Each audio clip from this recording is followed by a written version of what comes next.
Hello, minutes would and probably be the welcome time. to the Walky Talky podcast, the podcast where we walking while we talking. This podcast is hosted by Kamui from Kamui Dimension, Oodie from Screenwriters Perspective, and Trippy. And Too far. sometimes Enter guest name here. from. Enter channel name here. We host live episodes every Monday. So join us live to ask us our hot takes on freaking anime of all things. And stay tuned for our silly antics.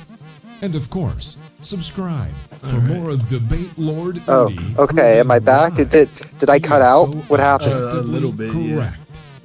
This Okay, podcast is I not walked out of range of my Wi-Fi, turned it off, and turned it back on. I'm just gonna keep walking and see if it happens again. Okay. I don't know how it works, but we're gonna figure it out together. Let me pull up the stream as well. Kamui says, yeah, go ham on Attack on Titan now. Alright, so everybody can hear us. Let me see. Bet. I don't know if anyone's even watching. Well, that dog sure is. It off. Oh, I could also, like, mute if I'm not talking, and that would probably make it sound better, too. Yeah? Alright, I mean, you don't Um, sound too bad right now. No, yeah, I mean, that's good. I'll definitely, like, check it out after to see how I sound, but yeah. Alright. Do we want Camcam in here now? So how are we doing tonight, everyone? This trio of ours. I'm Oodie. Hi, I'm me. Trippy, how are you doing? I'm doing alright today. Yeah, Oh, great. And Kamui, how are Yeah. you doing today? Yeah, how you doing, Kamui? Kamui, are you there? Kamui. Oh, okay. So for everyone who is unaware, Kamui unfortunately got mauled by a bear, so he's joining us Thursday instead of today. It was a really gruely, gnarly bear mauling. Like you should have seen it. I was there, so I know. But man, you should have been there. It was pretty wild. KK says, No, but is this motherfucker he's actually expected walking? to make a full recovery, by like 3 days from now. Your typical he'll be bear alright. mauling recovery. Yeah. Be alright. So yeah, KK, Oodie's walking. We're testing this out right now. The Walky Talky podcast. Yeah. But yeah. So this is like our first test episode. Welcome back to episode 0 of the podcast, by the way. First walkie one. So I guess technically it's episode 1, but it's a test, so it doesn't count. Because we usually do Mondays or whatever, but like Kamui's not here, we're changing the official episode this week to Thursday. So come back Thursday. This is going to be like a shorter stream, just to have one Monday, just so that we can test it. Also, the Yeah. fact that I'm still like walking and haven't cut out seemingly, Yeah, you that's sound pretty fine. cool. Yeah, it sounds good. Yeah, that's good. Okay, I bet. I hope I don't like wake someone up, but then again, it's only like 9 o'clock, so it should be fine. I just have a very outward projecting voice. I'm very extroverted. Anyways, Yeah, I'll put it on the scene. All right. I can probably see the live chat too. Yeah. Yeah, you sound Wait, there we go.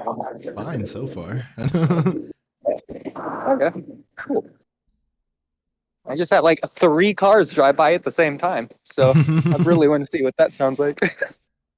I also never walk around with headphones outside. I feel kind of like vulnerable because I'm like, man, I'm just gonna get like jumped by a pack of wolves from behind and not even hear it coming. No, I'm gonna be the meme of he can't hear you. He has his ear pods in or AirPod. Oh, What yeah. I don't know what it is. I'm not a Gen Zer.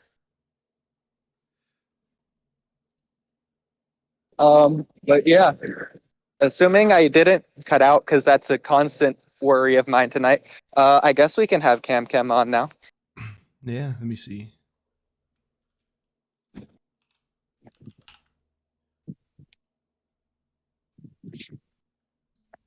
Oh, I can turn the flashlight on my phone on. That's pretty fancy. Trippy, what did you do with KK and KK's what? Wait. Grandparents? Saved my grandma's life. He also gifted a Lambo. Saved a bunch of orphans. Amazing. I'm start adding all this to my resume. Let's see. So I think I do this. Does this? Oh, okay, cool. I'm visible, but only for me, because it doesn't go on stream unless you like randomly pull up the Discord and show me, which you probably don't need to do. But you can do it for a second, so I can say, "Hey, Camcam, hi."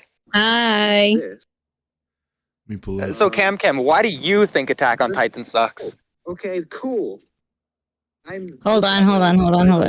Okay, what was the question? So on a scale of 1 to 10, how terrible is Attack on Titan? How terrible is it? Yeah, how terrible is it? Terrible. On a scale of introverted 1 to 10. I mean, it's like on my top 5. Like, I love Attack on Titan. I don't think there's anything wrong with it. It's objectively perfect. You would gander. Yes, absolutely.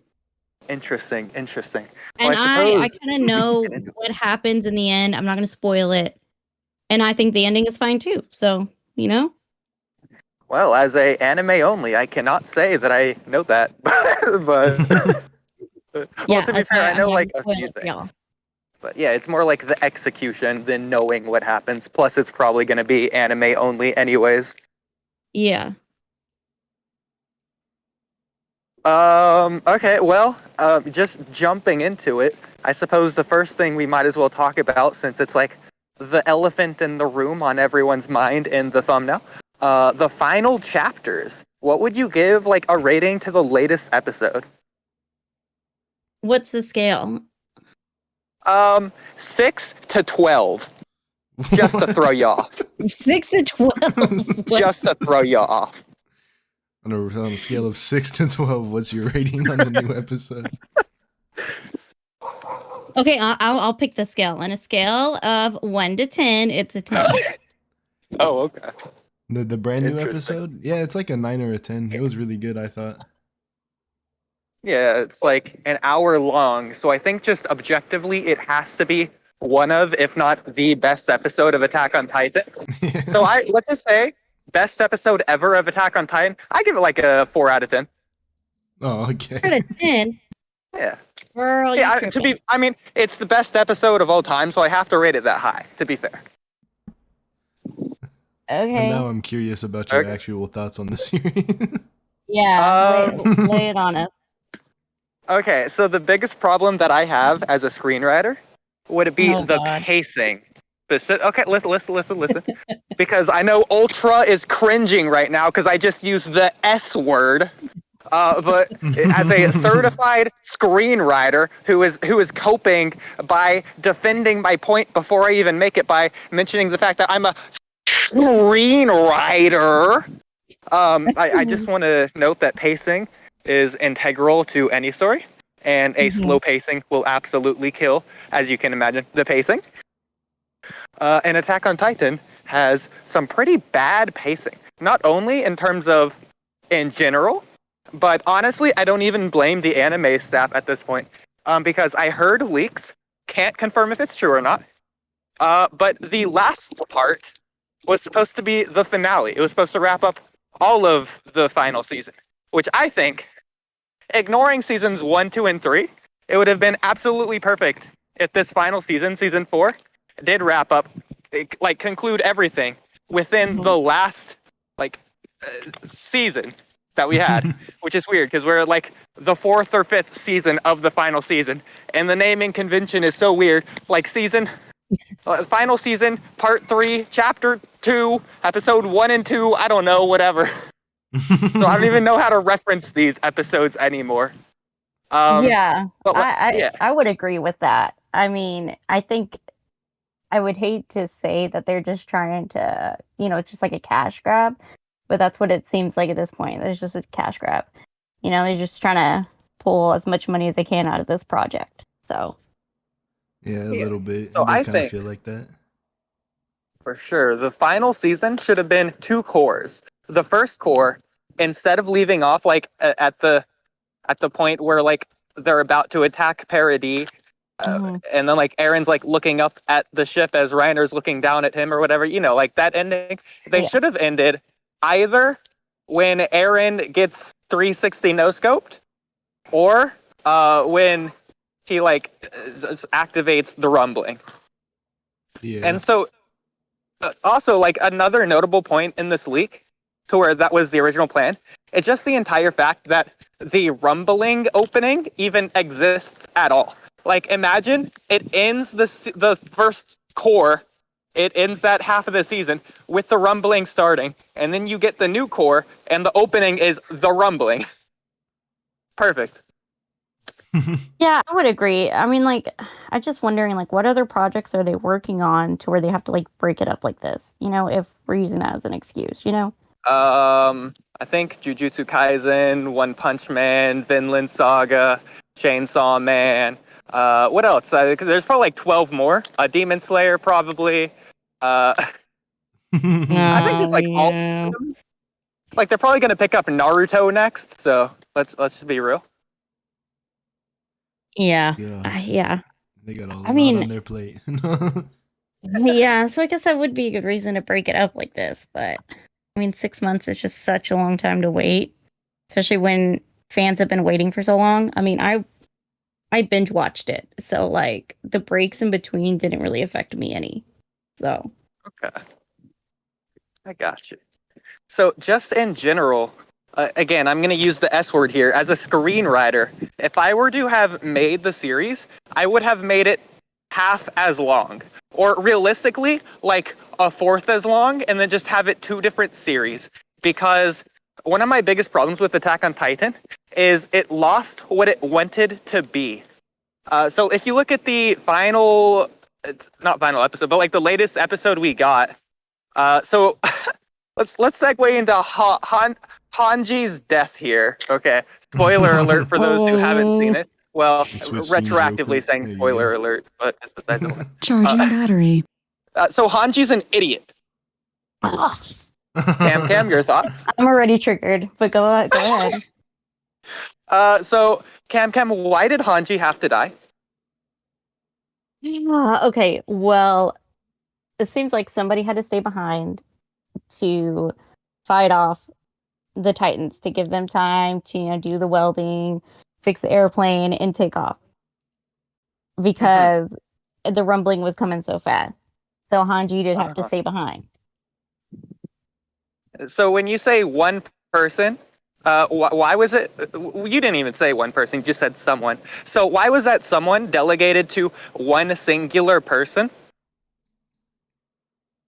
I'm thinking because they want, and you want one person to die instead of 2 people, Okay. So here's my problem. Okay. If it's as little as 2 people, neither of them would have died.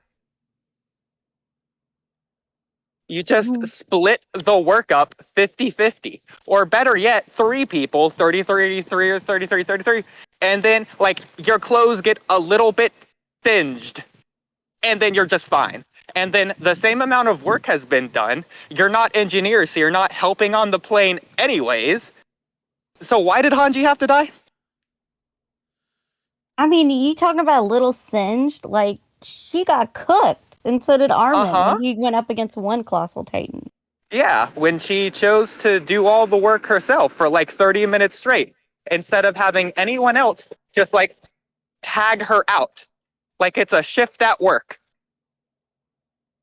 I mean, I don't know, because she was just so close. Yeah, I mean, she was just so close to the rumbling that, I mean, like I said, her clothes got completely burned. So, yeah, I mean, I just think it'd be a little singed, because how is she gonna have time to like get down and stop the fire? It's just like complicated. So they specifically went out of their way to show 4 different segments in there. The first segment was after she took down a few Titans, actually. She said, like, ow, that's hot. The second segment was her clothes looked a little singed, like I was saying. The third segment was she started to catch on fire. And the fourth was her death, where she just become an absolute comet.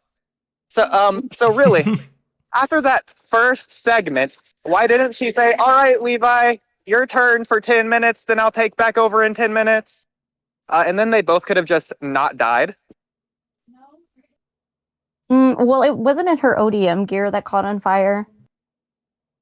So then if somebody else is using their ODM gear, then that one would have caught on fire too pretty easily.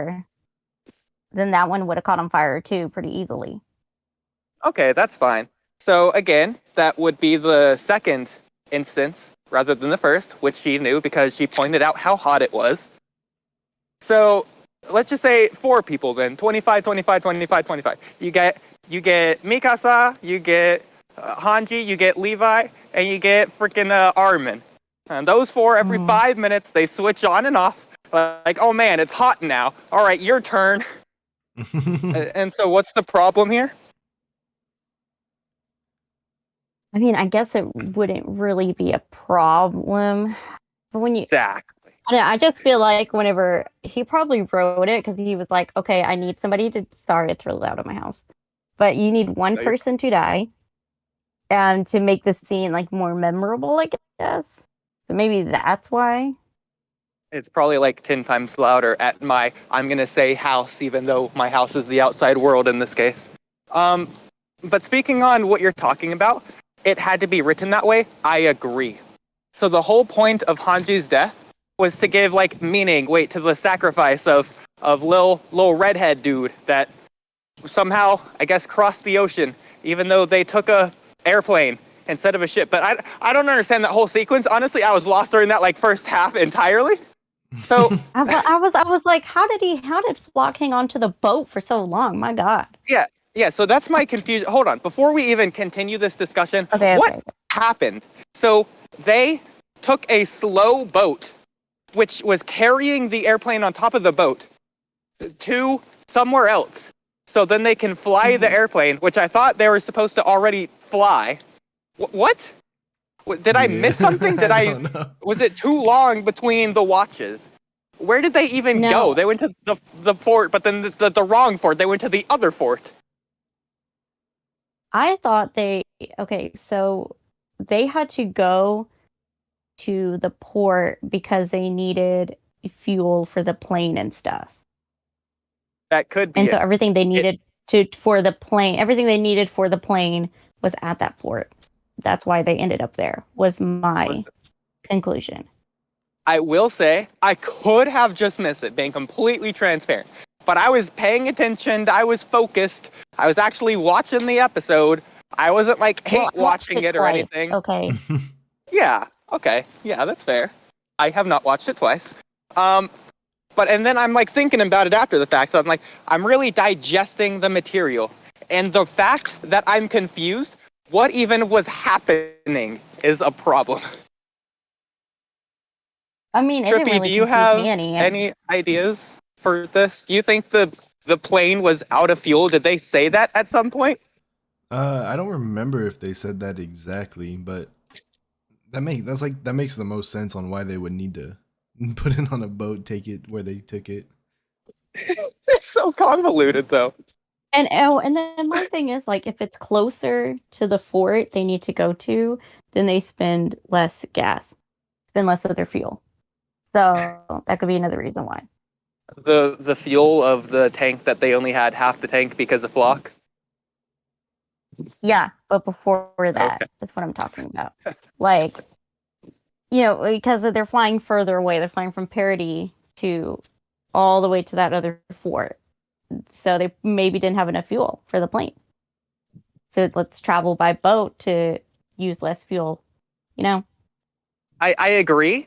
My problem is they never specified that. They never said that. In fact, what I was led to believe is before this episode came out, so like 2 weeks ago, for several months, I thought that they were on the plane. and it was just already in the air. And they were just going there with like no problems. I don't remember, to be honest. So really, this has been my biggest problem with this entire last segment of the story in general.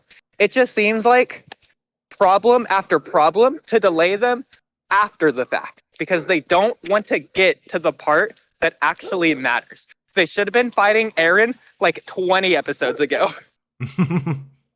And yeah, I mean, I do kind of agree with that. There's a lot of stopgaps like in their way. But I feel like, isn't it like that with like every ending? I mean, look at Naruto. How long was a freaking war arc? You know? So like I can A third of the that. total series. Exactly. I mean, But the so problem with the war arc is that it's not an arc. It's actually 3 different arcs. If you look at it from like a, I'm going to say the S word again, a screenwriter's perspective. Ultra just rolled over in his grave. But like guy. even like thinking about it, I don't want to like break it down fully right now because it would take too long. But like even just day 1, 2, and 3 of the war is a pretty good basis for it. But really you have like plot points or whatever. Like you got Jubito is basically his whole arc. You got like Madara his whole arc, and like the whole other areas of the war as their whole thing. And then you got like Sasuke go into with Itachi to the place. So that ends like part 1. You got part 2 with Naruto facing off against Obito and all that. They conclude with beating up Jubito, and then Jubi Madara comes around. And then part 3, Kaguya. The whole point of the end of the war arc is all about history. So the easiest way to think about it, if you look at the whole Kaguya episodes, the entire theme, again, like I was just saying, is about history. If you look at part 2 or part 1 of the war arc, it has nothing to do at all with history. It's just about the war, or like their own themes, like with Obito and Ren. So like love or like determination.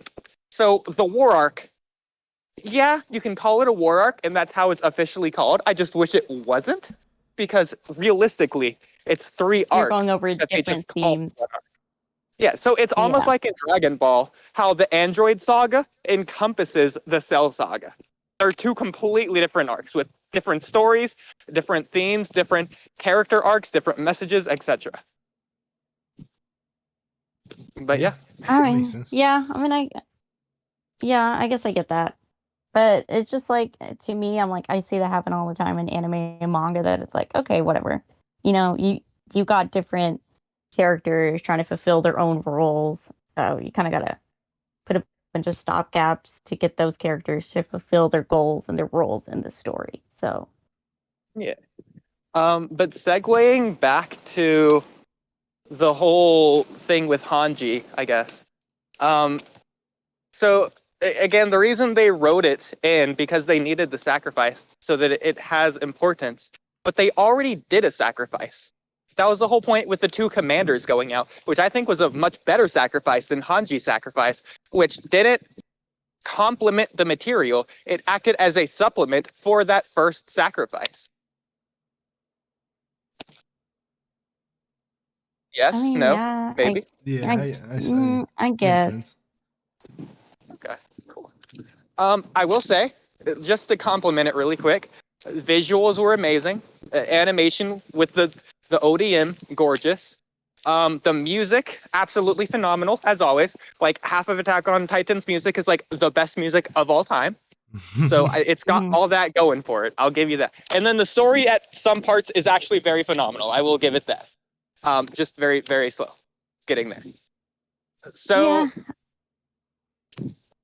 but going back like to I said, I can whole... kind of forgive the slowness. It's fine with me. It doesn't bother me too much. But I will say this on that note.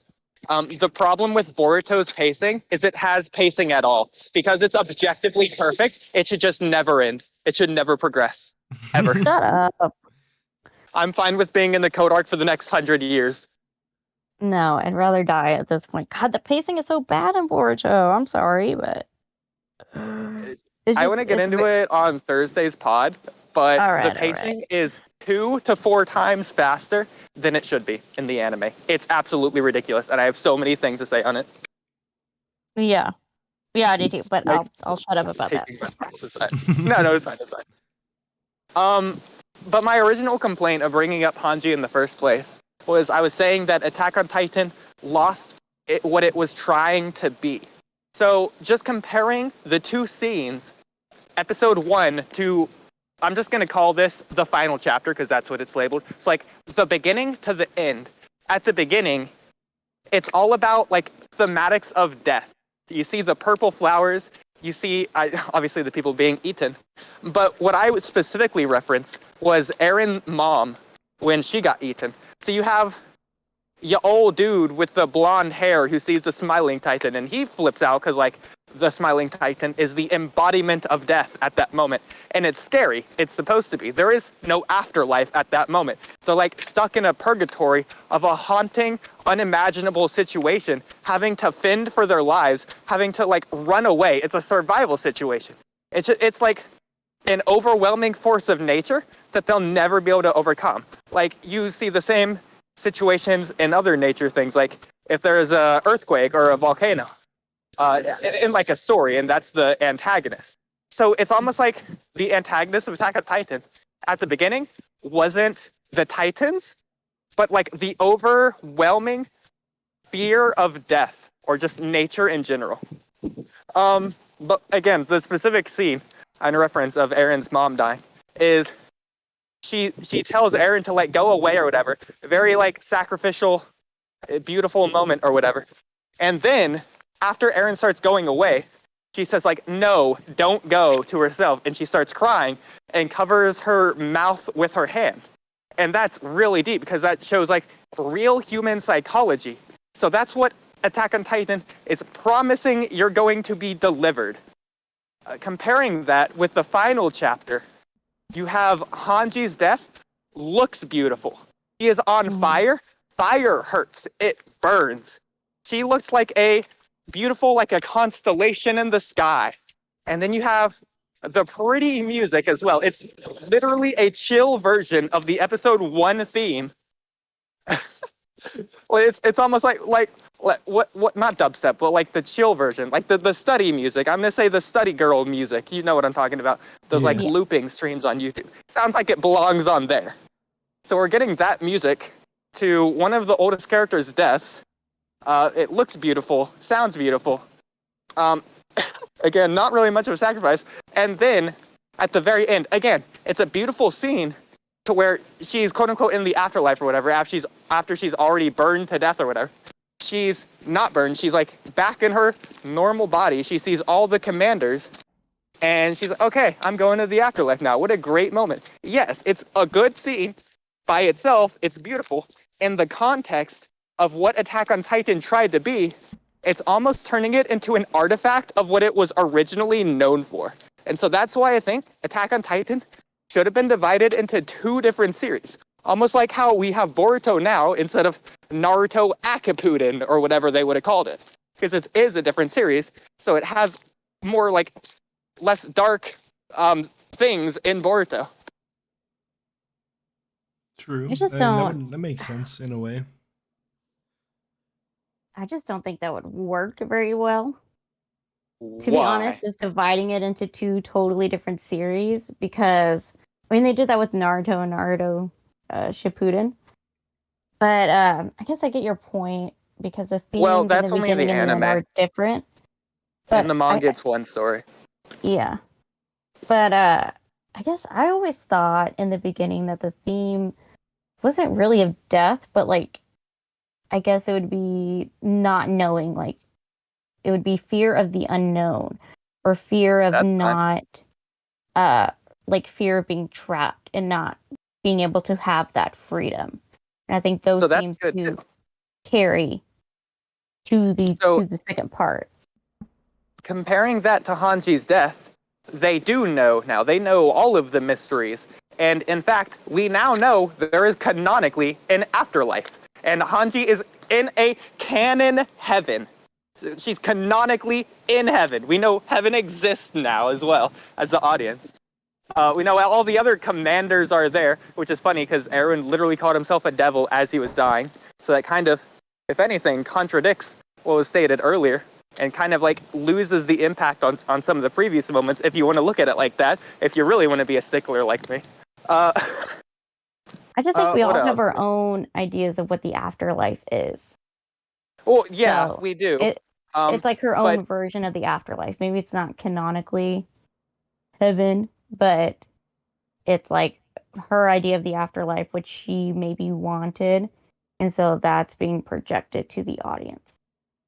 I humbly disagree.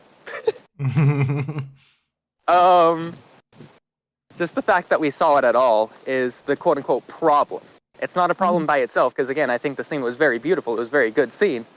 It's just not what we were promised, and it's not what we were being delivered. In fact, just the fact that she was like able to move in the afterlife and it was beautiful and she like went on to heaven or whatever, all that was against what you're saying earlier, that it's the beginning of the series was very trapped. It was very restricted. Well, this new beautiful scene is limited. It's freeing. She is now freed of death. She doesn't have to be scared of it. That's the big difference. Episode 1, Eren's mom was scared to die.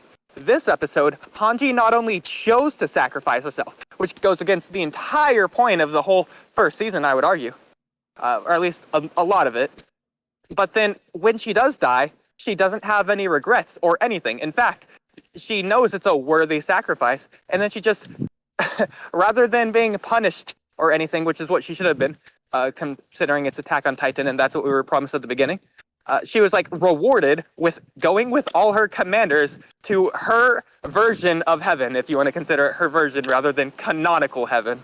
Mm.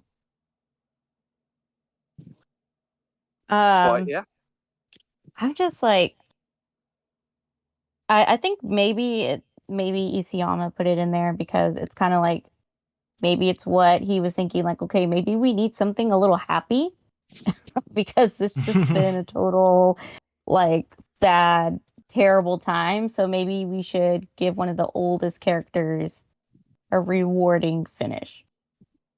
Maybe. yeah. I mean, that aspect, it is a great but- writing, because now Levi is the last member of the squad. Armin is now the commander. That's a plot point that probably needed to happen. So Hanji did need to quote unquote die for that to happen. It's just not the way we should have got there. Yeah, I mean, I can see your point, but it just, like I said before, it just doesn't bother me. I think it's totally fine. And I think, I think at this point, I think Hanji does deserve a more fitting, happy ending, I guess. Not really a happy ending, but she kind of deserves that after everything they have gone through. So maybe that's what it was. But I think the themes can be different from the beginning, from like the first half to the second half. I think it's okay for the themes to be different. Kind of like, Naruto Shippuden. Like Naruto wanted to be Hokage, and that was a whole thing in the beginning. But then in the second half, it's a lot more than that. There are higher stakes in the game. So I completely disagree. That was Naruto's character, but Naruto becoming Hokage was always about changing the world from the Land of Waves arc. It was always the same thing. Naruto is a stagnant character. He doesn't change. That's the whole point. His whole purpose of becoming Hokage is to fix the world. The same world that shut him out. I wouldn't say he's a stagnant character, but now we're talking about Naruto. Well, not stagnant. That was a bad word, because I didn't think of the correct screenwriting word. But yeah. Yeah, I don't know. What do you think, Trippy? About Naruto or or just what he was saying earlier about Attack on Titan? So Trippy, how idiotic was Hanji at this moment on a scale of 1 to 10? No, or I see 6 what to 12. you're saying. On a scale of 6 to 12. I get what you're saying, but like Camcam said, it didn't bother me too much, and I get like giving her a happy-ish ending, I guess, was good. But I also see what you mean by it not really fulfilling what it kind of set out to do. So looking at it from your perspective, the screenwriter's perspective, I guess it is pretty. I guess it's not the best, but like as an audience member, like just looking at it normally, it's fine. I liked it. So my perspective is to break down things that aren't perfect So I'm not saying Yeah. it's bad. Yeah, In fact, I would things that could be gander it's changed. good. It just could have been better, and it should have been. But So what would be your? I mean, I know you said that you would maybe have them split into teams to slow down the rumbling because they weren't doing anything else. So well, how would I just wouldn't have written that in the first place. So what they were trying to do here, they had to kill Hange off. They just didn't have any logical, feasible, physical solution to do this. So this is just a separation in the plot and the story. So Naruto's really good about connecting the plot and the story, especially in the war arc. One notable example that comes to mind is figuring out how to damage Obito. You damage him with Sage Mode. So at the same time that they're having a dialogue with Obito, which is the story, they're showing the plot of Sage things harming him, quote unquote. And so it's like the mystery. If you mute the episode, it's obvious what's happening on screen. But because you got the dialogue, the story is distracting you from the plot, which is obvious and in your face from the very beginning. So applying that to Attack on Titan, that's just not happening here. My goodness. It's more so contrived because, again, Hange just never needed to sacrifice herself. The reason that she gave in the series was, don't try to stop me. I want a cool death. Okay, so let's break that down. Hange wants to die, first of all. So that should have been established earlier. In an earlier episode, she says that she's, quote unquote, tired when she's thinking of things as the new commander or whatever. I'd say they should have gone farther with that. If you do want to say that's justifiable, sure. I don't. Not enough, anyways. It was way too far back, if anything. Yeah, it wasn't ever brought up again. Second of all, she should not have been rewarded for this. The world as we know it is still in absolute danger of Eren. And so the fact that she's leaving the world like that when she doesn't have to means she's a terrible person. Regardless of character, her ethics or morality here, she is choosing to give up rather than to come up with an actual solution. So she is manpower. She's like one of like 7 or 8 people at this point that are actually able to defend against the rumbling. And she's one of the most skilled people that has any chance of defending against it at all in the first place. Not only that, but she's like in the position as Eren's quote unquote friend or whatever. Eren probably wouldn't just quote unquote kill her immediately. So she should be there, just like everyone else. So she should have come up with a different solution, or just have it written to where she doesn't need a solution at all because it never happens, or is written differently. Yeah, I could see that. But it just seems like everybody is almost like hopeless at that point. I mean, we see a lot of the characters talk about their regrets and that they're not sure if they're going to be able to stop it. We see how terrible the world is. So it's almost like everybody's not really thinking too clearly, I want to say. So that could be another thing. But of course, that's like not really good writing to use that as an excuse, I guess. So they're adamant against stopping the rumbling. So I agree, they should not be questioning themselves at this point in the story. They should have earlier on. At this point, they have to double down and be focused. Otherwise, it is bad writing at this point in the story. Earlier on, it would have been okay, but they're not doing it earlier on. They're doing it now. They arguably did do it earlier on in the story. So yeah, well, change it up. Yeah, I mean, that's easier said than done, but okay. I mean, you say that, but then he had to write it in the first place. So it's not that he has to rewrite it, but just to write it correctly to begin with. Yeah, but I always I guess I kind of forgive, because, I mean, I say I love the ending, but the ending is kind of like, of course, there's some problems with it. So my kind of thing is I kind of forgive Isayama for these mistakes because this is his first manga. And I guess he kind of struggled with himself to kind of make like the perfect ending. So like trying to get to that point, it probably was like super hard for him. And he even says like he kind of regrets what he wrote. So I'm kind of like, kind of like chalk that up to why the story isn't like totally perfect towards the end, you know? I do not excuse him because it's his first manga. Because first of all, the fact that he has a first manga shows that he's put in the work of like his entire life to become a good enough artist to become a mangaka in the first place. And then also, I wouldn't argue this is his first manga. This is the end of his first manga, which he's been writing for 5-10 years.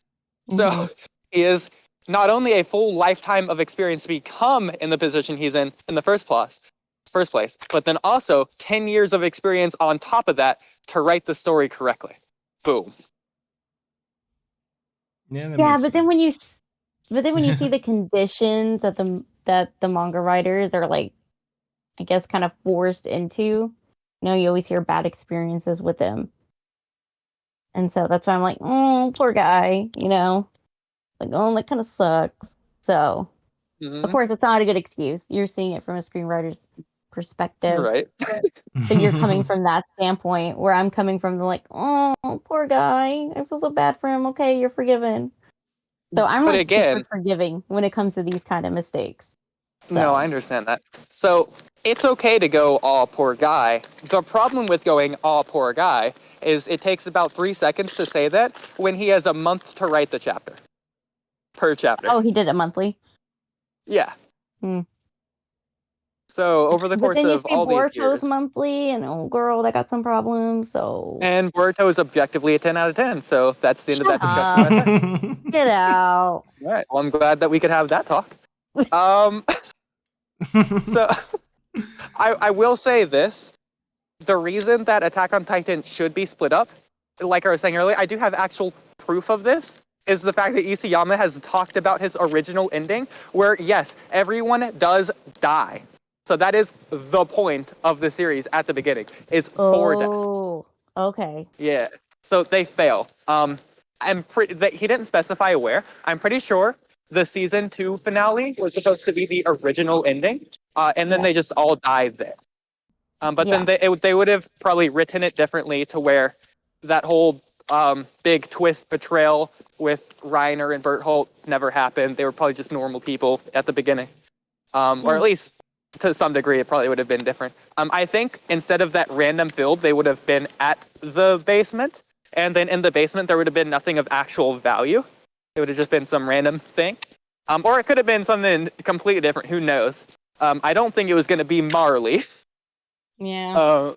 But yeah. So I don't think season 3 would have ever happened in the original version. Which is completely fine. It doesn't even need to be split up between Attack on Titan Part 1 and Part 2. It could have just been a different story entirely. A second manga. Different characters, different universe, different everything. The thing is, it can just keep the same story beats. So the plot entirely different. Let's just say it's about a sci-fi drama where Charlie McBarons, the Fisher, has to become the world's best adoption clinic for cats. And then you put Marley in that story instead. There you go. Yeah, I mean, I guess because it is a little jarring for the audience to follow everybody on parody, and then like, bam, we're in Marley, and everybody's like, whoa, whoa, whoa, whoa, hold up. Am I watching the same show? Kind of thing. Well, it's not that. It was I would argue from season 3 onwards, which would be the same show. But I would argue the final season is the best season of Attack on Titan, hands down, and the only reason I would consider it good at all. Season 1 was good, but good in the fact that I'm not comparing it to anything else. Because if you compare it to other things, it's decent.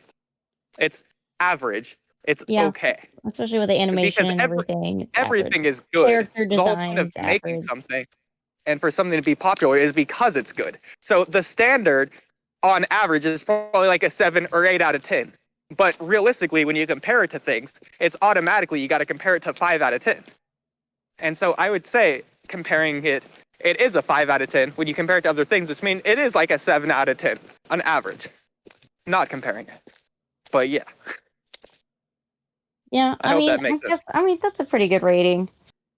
I guess one gripe that I do have, and of course this might be my woman take, is Armin, his romance with what's her face, Annie. Agreed. Hate it. Blech. Yeah. I absolutely hate that. Yeah, I do too. We don't even like- need to discuss it. I'm like, boy, you were talking to a rock for how many years? 4 years. You do not love this woman. She was a rock. Try again. And when Annie's like, weren't there other more like pleasant girls to talk to? Yeah, there were, and you should have done that. That's I one of my gripes. didn't like that part either. It just was kind of out of nowhere. Again, they were on a boat instead of in the air on a plane, so I didn't even understand the whole scene in the first place. But yeah, it came out of nowhere. It's not what we were promised in the beginning. We were not promised romance. We were promised death. To be fair, I'll give it this. Yeah. They did say, like, man, why are we talking about this when the world's dying? We're so Wow. irresponsible. Gosh, OG. So at least they say it. It doesn't make it What? better, but they acknowledge the fact that they're dumb. Well, the thing is, like, I can forgive romance in war because it happens often. I mean, Yeah. look at these men who went to war in World War II. They were like, marrying these German women, even though they were out there fighting, there's still room for love. Love and romance and sex have, can I say? I don't know if I can say that. Yeah, Have always been around during times of war and times of struggle. Children have always been born during times of struggle when they probably shouldn't have been. So I'm okay with it, but it could have been done better. But this is my thing where I don't think men write good romances in manga for some reason. It seems to be That's a a hot struggle. take. we on the struggle bus. Like, there are women in the office. Why don't you talk to those women and get their perspective? Like Kishimoto did when he wrote Naruto the Last. Ugh. You have to write a whole movie? You have to write a whole movie to establish this romance. That's bad writing, I'm sorry. No. It's established beforehand. The problem is that it's not a romance, it's a bond. And that's what Armin and Annie had before this chapter, which is why it came out of nowhere. Because season 1 was all about, why didn't you kill me? Because they had this bond that Annie couldn't explain. So going throughout all of this character development for Armin throughout all these seasons, and now we have Annie back, which I hated Annie being back in the way she was. It was so anticlimactic in the first place. She should have came back when Reiner parachuted down instead of after the rumbling. That would have been really cool. And then her whole comedy reveal of eating a donut or whatever, and then they just see her. Yeah, it's funny as a joke, but It was a pie. well, I don't care what it was. It's stupid. Look, Like, yeah, I think congrats. You made me laugh. You also just ruined the 10-year reveal. Wasn't worth it. I think also, like, I feel this too. Like, some manga writers, they suck with putting comic relief in the middle of, like, tragedy. It's like, boy, it ain't time to laugh, okay? Kind of like in Bleach. That's why, the, what is it called? 1,000-Year Blood War arc, the anime took out some of those comedic relief scenes because they just didn't fit. So yeah, I kind of think that was a weird way to start it, to be like, oh hey, Annie's back, and they're like, okay, haha, let's go. Yeah. So instead of a romance, what that scene should have been, if they even wanted to have it at all, which I'd argue they shouldn't have, is, or at least they should have had it way earlier when they weren't doubling down on going to stop Eren in the first place. It should have just been about, man, I figured out why I wanted to not kill you. It's because of this deep bond reason of good writing rather than I have a crush on you and stuff. Yeah. To be fair, I'll give it this. They did explain, like, oh, the memories of previous Titans, and Berthold did have an unexplained, as well, crush on Annie. Which, again, is bad writing because it was unexplained. Other than just the fact, I guess you could argue it just happens, but, like, again, it's writing, not real life. Yeah, and Yeah. what was I gonna say? But I thought Eren had lied about that. That the memories of, the previous Titans affect you in your life. But like, I thought he was lying about that. He wasn't lying about it because we know for a fact that that's not the case because he sees previous memories. I think he was lying about the Mikasa thing. Mikasa instantly has to love him because of genetics. Yeah, I think so too. But I don't know. I always hear some people say like, no, it wasn't a lie, and then some people being like, no, it's true. Like what he said, that the previous emotions of the past Titans can affect you. Which I think is also bad writing. Like what? Because like you said, like, oh, what? The previous Titan had a crush on Annie, so now he has a crush on Annie. Like, that's gross, nasty. Yeah, if anything, it just devalues his actual feelings because he also has a crush on Annie. It's very evident. Yeah, he's using it like as an excuse. I mean, in the beginning, like Armin has a crush on, or not Armin. Annie has a crush on Armin because she like sees him and doesn't kill him. But like that's never really explained either. And he obviously doesn't have a crush on her, you know? Like he was willing to trick her to capture her. So it was just like, what? You talking to a rock, you fall in love with a rock? Like it just makes no sense. Right. So the problem is, season 1, they set it up so beautifully to where they are going to explain it later. Annie is still alive. She's going to come back because she's in this rock thing. And so we didn't get resolution with her. And now the problem is they're not delivering on their promises once again. We're not getting a full resolution with her. I mean, I haven't seen the final chapters. I'm sure she comes back. Probably like kisses Armin as Eren's stomping on people still. But yeah. No. Oh god. Based on my response. Oh. But yeah, I think that's my final thoughts on Annie. And I think even like Mikasa's and Eren's kind of love story thing is just kind of gross too. It kind of somebody compared it to like, have you guys seen Twilight or read Twilight? No. Okay, then never mind. You won't get it. But like, I'm just like Mikasa is super obsessed with Eren, and Eren just kind of like, you know, she always like tries to, I guess, dote on him, and he's just like, no, get away from me, girl. Like I don't want, like leave me alone. So it just seems like for there to be like some love there. I'm like, I don't know, that's weird, girl. I think you're just obsessed. You need to get over it. I'm sorry. Like go find someone better. Say the Twilight thing for KK. She's a girl. I'm sure she gets it. Oh, maybe. So like you have Edward and Bella, and they're like their love is like never explained in the books or in the movies. Like they just kind of see each other, and Edward's like, "Oh, like girl, your blood smells good, girl. Like I like you," and then he creepily stalks her. No, and it's just weird. Like, and their love is never explained. She just kind of like, "Oh, I love you. Okay, let's be together." Oh, like it just kind of feels like that, like a dysfunctional love, almost.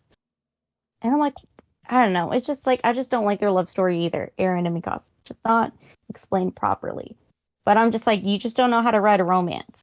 And I'm like, I don't think the story was, like you said, was even meant to be a romance. I mean, maybe he was pressured by his editors to add romance in there. Yeah, I agree. I think originally it wasn't supposed to be a romance. No, and in fact, I think the romance aspect was supposed to die at the season 2 finale where she kissed him and like he just didn't care. Exactly. He's just like, oh girl, I don't want none of that. Like I got things to do. And I think Mikasa didn't do that out of romance either. She did it because they were both dying and she loves him, not in a romance way. Yeah, I think her love is more like out of caring, and because he had saved her as a child, and she's like, and you know that really had touched her when she had nobody else. But exactly. I'm like, that's just like an obsession at that point. It's not really a love.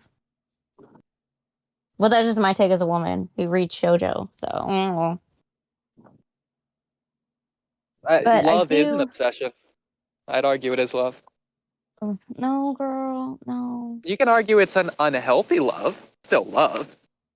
I mean, yeah, but it's not actually love and obsession. Like, that's an obsession. It's not Love love. is in several different ways. It's familial, platonic, and romantic. The problem is we And agree it's not toxic. There's romantic. toxic. Uh, If you want to add that in there. I don't count toxic love as love because that's not love. It's manipulation. They think it's love. They personally think it's love, but they're just wrong. They just don't realize it isn't. Yeah.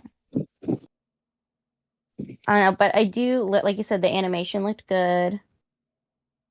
And what do you call it? The composition. Yeah. The composition looked Composition? good. Or the What? Not composition. What did The you tell me about Demon compositing. Slayer? VFX, visual effects. the Yeah. compositing is probably what. Yeah, the compositing. There you go. And compositing looked good. And that, of course, really helps the story. I feel like, especially when the story is kind of shaky at parts, like what you were talking about with some of the gripes you have, that the animation can kind of carry Yeah. those not so good parts. ODM scenes looked great. Yeah. And the colossal titans looked really good. Yeah, they did. They did. They had like these deadpan eyes. Like they didn't even notice the people. They were just walking. Mm-hmm. And their faces all look different, which I liked. Yeah. Like, or at least the ones in the front. Their faces were all different, which I thought was a really good idea. I'm sure this was explained. Just to really quickly remind me, who were the colossal titans originally? Were they just the people that lived in the walls? I mean, Ooh. not, but like, because there weren't walls. So there was just like 10,000 parody people living there that turned into colossal titans. Why again? I don't remember. And then became the wall. They just all hardened. Did Ymir do it? Did they do it intentionally? Are these colossal titans, quote unquote, alive? Could Eren undo the rumbling and turn the colossal titan people back into people? What is his plan, assuming he does complete the rumbling? Do the titans just fall over and decompose? I don't think titans do decompose. What is happening here? Please, someone explain. Oh, girl, I don't know. Yeah. I have mean, no because idea. because you can't just create titans out of thin air. So I would assume, like, yeah, there were people. I mean, what did King Fritz care? He didn't care. Like, he was hoping, like, the subjects of Ymir would be killed off. So I'm like, just a few 10,000 people. Who cares? I don't know, nobody's gonna miss them. Okay. I'm sure it was explained. Again, I just don't remember. I don't know if it was I don't explained remember. I though. don't think it ever Oh, was. if it's not, then that's even worse. That's I don't, absolutely I don't terrible. know. I don't know for sure, but as far as I can remember, I don't think it was explained. Yeah, Or- I really don't know either. I'm sure the YouTube comments will be glad to correct me. Yeah. Girl, I'm about to Google it. I'm like, 'cause I do not know. While you do that, Trippy, do you want to catch up on comments while I deadpan sprint? Sure. Okay, cool. So we're I'm gonna not hear even your gonna heavy mute so you can breathing. hear my heavy breathing. That's right. It's gonna be complimentary background noise. That for is the so coolest hot. edit.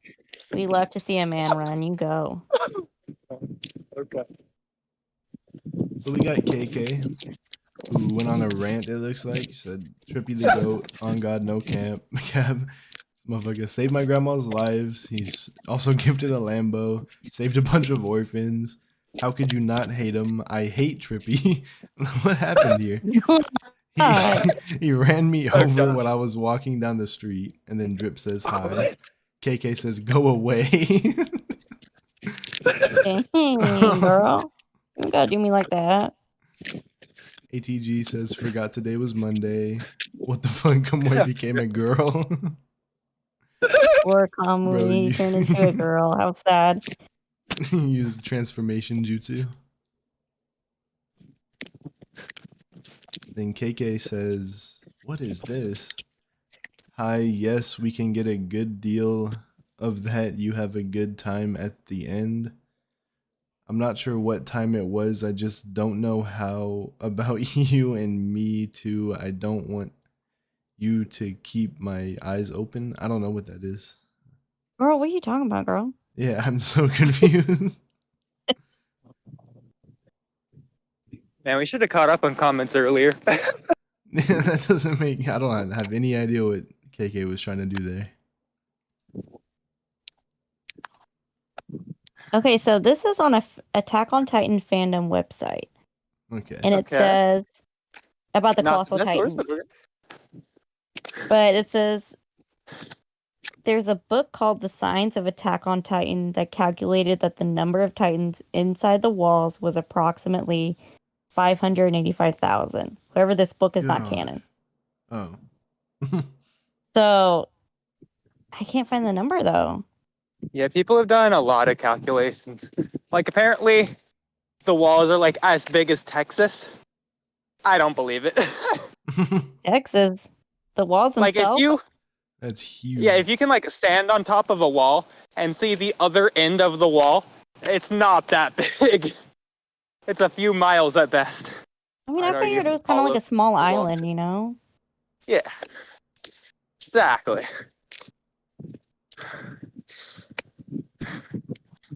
Girl, you good? Don't be passing out over here. No, I'm good. It's really cold outside. That's probably why.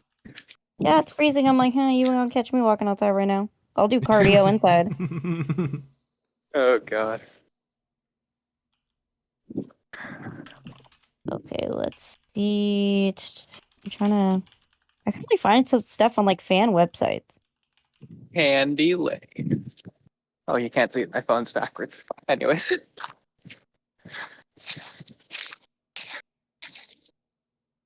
I'm sure it was explained somewhere. So right here it says, from the books found in Grisha's basement, the scouts discovered that the colossal titans were put in the wall of mirror. Okay, no, that doesn't explain anything. Never mind. So, I guess we don't know. It just says they were put in the wall. That's all I could find. Well, we already knew, obviously. Well, that doesn't even make sense. That would imply the wall was there, and then they were put into it. Yeah. Because I thought they made the walls themselves with, like, what is it called? They're tightening. The hardening. Yeah, they're Titan armor. Which, by the way, should have been an female Titan exclusive. I hate the fact it was given to everyone. Yeah. Makes no sense. Yeah, and whenever Annie was talking about, like, she had to eat a bunch of stuff because the female Titan is good at, like, what's the word I'm looking for? At using, like, other abilities or being compatible with other abilities. I was just like, oh, that's what the female Titan is for?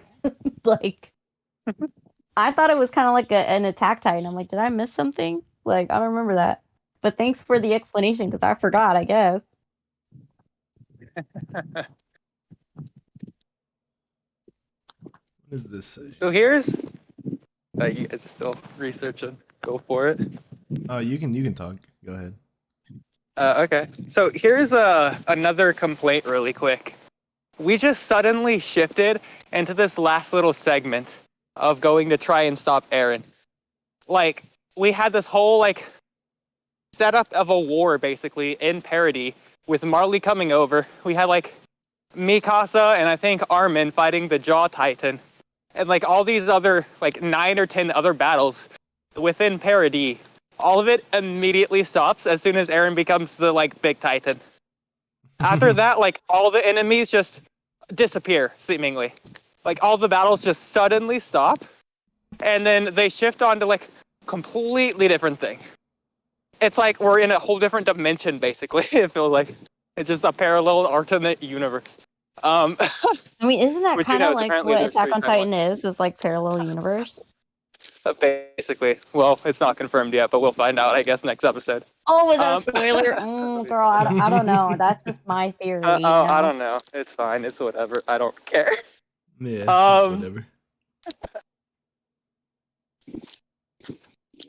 Yeah, and then we just randomly switched to, like, all the scouts with the motivational music killing all the Titan scouts. Like, I don't need the jazz funko pop playing while you're killing your best friends.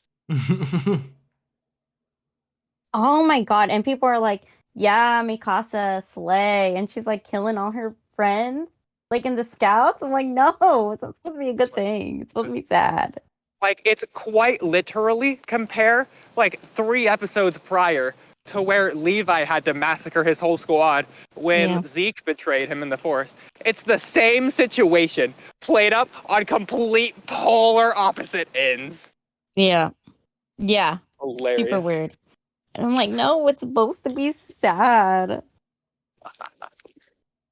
And like one of the guys that Connie kills, you know, where he's like, I thought we were friends, like we didn't have a chance to talk, like we had the same birthday, and that's the first thing I saw on my birthday on Twitter was him dying, so that was great. Oh gosh.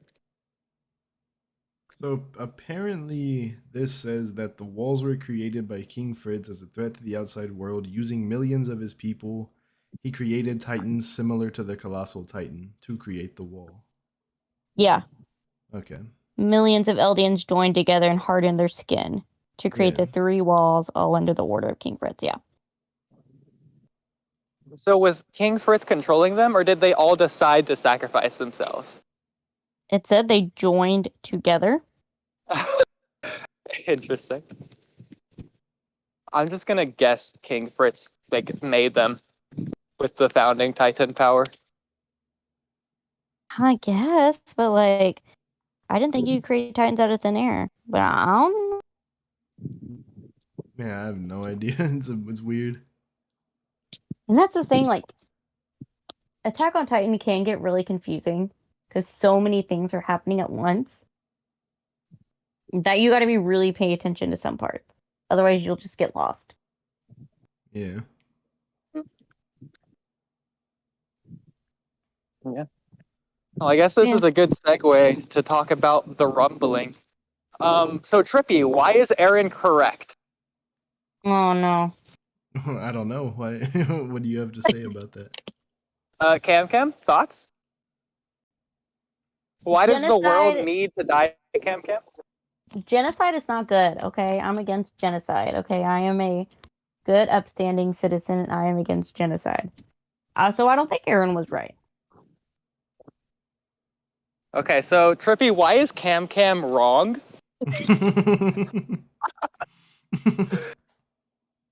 Okay. So your problem with it is genocide, as you put it. Okay. On Earth. That wasn't the word I was looking for. What I was looking for is Eren is killing so many innocent people. You agree with that, right? Yeah. I mean, those kids aren't innocent. They're Marley brainwashed people. They're all but then evil. You have other people that, you know, you have refugees in Marley who are like, they're refugees. They ain't got no part of it. Okay, so it's the same thing as the Uchiha massacre. You had to kill all of them because even the loving ones would have eventually had resentment in their hearts. The only reason Sasuke didn't die is because he didn't know. If he knew about the Uchiha massacre, just like he did later on, he will immediately just hate the village and try and kill the entire village. Okay, well, I'm against the Uchiha massacre too, so... Oh, yeah. But we're going to talk about that on another day, right? Yes, I talk about that. Oh, okay. So bring it back to Attack on Titan, the rumbling. So, so you can actually look at the kids, for example. You can look at Gabby. Everyone hates Gabby. Gabby is every kid. Gabby is Eren when he was a kid. Canonically in Attack on Titan, all kids are able to be brainwashed. It is stated in Attack on Titan. The whole reason they choose the kids for like the warriors, for the candidate warriors or whatever, for becoming the next Titans, is because they can't brainwash the adults like they do the kids. Yeah, and too, like what? How long do they live? 13 years? Like, let's get them while they're young kind of thing. Well, I don't think that has anything to do with it, actually. Yeah, but you're not going to recruit like a 30-year-old. Why? That means they'll just die at 43. That's fine. Yeah, but it's not like their bodies have like superhuman strength like their regular human bodies. Yes, they do. Well, yeah, because they regenerate. They heal. Yeah. Yeah, they regenerate. Duh. Okay. But like I So if said, like I anything, just they think it's should choose easier the to adults. think it's easier to recruit children. I mean, we see because, like you said, children are easier to brainwash. So yeah, Gabby's like 10. If anything, go for like people when they're in their prime. So she's like 10. 22. I don't know. She's like 10, 12, something like that. I don't know. I thought she was like at least 14. Nah, I doubt it. Maybe. Who knows? It's anime. She could be 100 witch, as all I know. For real. 500-year-old witch. God. Let me see how old she is real quick. She's 12 years old. Whoa. So Poor that's what they're kid. recruiting 12-year-olds instead of 22-year-olds who would be able to fight better. Exactly. I don't think about Your it. brain Doesn't isn't Oldie, even coordinated at 12. Like, you can barely walk straight at 12. like, doesn't Paradis do that? Like, how young was Eren when he joined the Scouts? Like, what, 12? 14? I had a feeling you were going to say that. Parody gives them a choice. Yeah, but If you compare again, Marley, like, Marley has like the detainment zones and all that. Parody, That's you get to true, live free, yeah. you get to be a scout, you get to join the military police, or you could just be a random citizen and not worry about it at all. They quote unquote had 100 years of peace. Meanwhile, Marley has been literally like boot camping all of Eldians for centuries. Yeah, that is true. But like, my thing is like, how do I explain this properly without coming off too political? Please. Whenever you kind of brainwash children to kind of be nationalistic at such a young age, of course they're going to want to join the military. You know, of course Who they're going to think brain it's okay. them? Parody? So that's my kind of thing with Parody. When did they I mean, you look brainwash? at Erwin. How Erwin's like did they brainwash very Parody nationalistic. children? Okay, What? was Eren telling Eren to join the scouts before the Titans broke in? No, but what I'm saying is Okay. like, what I'm trying to refer to is that, you know, Erwin. How do you pronounce his name? Erwin? Anyways, yeah, Erwin. He gives like these very nationalistic speeches, and then like you have Flock, and Flock was like, "You guys got to tell people the truth, otherwise you're gonna get cowards like me to join the military when you shouldn't," kind of thing. So that kind of tells me that there is some brainwashing going on the island. Okay, Because so they're being led to Erwin, believe it's one thing. Erwin was giving those speeches to the scouts, not to citizens. He didn't give it to Flock before he joined the boot camp area place. Only after he decided to become a scout. So specifically, but he I'd say said you look gotta at tell the episode 1. truth. He said you gotta tell the truth, or you're gonna get cowards like me to join when like we don't belong here. Okay, that's That fine, tells me- because he had a choice to join in the first place. He had already joined. I don't know. I feel like in like nationalistic countries, like it's almost like children don't even get a choice. You know, because they're being brainwashed. Or because their country is very nationalistic. I mean, because it's not like, if it's not even a democracy, it's like a dictatorship, you know? So specifically, I would argue they were incentivized not to join. Every single time the scouts, like Erwin and his crew, came back, as far back as episode 1, they're just patrolling through town with miserable faces, looking defeated because they were defeated, and they're like on the streets in front of everyone, giving severed arms to people's parents and be like, "Here's your son, ma'am," in front of kids. So if I was Eren, I'm not joining the scouts when I see that. That is brainwashing me in the opposite direction. Yeah, Eren's a psychopath, though, so... Okay, so then... Okay, He's great. not Well, a normal military kid, is looking to okay? recruit psychopaths in real life. Yeah, but we're not talking about real life, we're talking about dictatorship, you know? Okay, I Parody guess isn't a dictatorship. it isn't? Or would you call it a monarchy? It's a monarchy where they get to live free. The king isn't actually doing anything. Yeah, he's a puppet. Yeah. He like keeps the 3 walls up. That's like his duty. To keep the rich people in the middle and the poor people in the far. But the poor people get to just live however. They don't have laws made by the kings to keep them poor or anything like that. But you have restriction of information. That could be like seen as restricting people. What information do they need? They're living happily. They living happily. Like what? Armin's grandfather had to go sacrifice himself because like they had too many mouths to feed. So they're like, go off and do some like brutal labor, deuces. Like less people we gotta feed. I don't think But the government happily. isn't making them poor. They can just make more crops or do whatever. They technically have the most farmland to do anything. Is that really described? I mean, we have like with Sasha with like the hunters, but do we really discuss like farming in the show? If anything, yeah, well, they definitely do. The fact that they have potatoes, like you're saying, of course. in the first place. But the fact that Armin, being from the poor part of town, is referring to all 3 walls as humanity itself is very telling. He doesn't see a distinction between the poor and the rich, and he's coming from the poor. That's and keep in mind, he's intelligent. So this is just, you can reflect Armin's mindset onto everyone.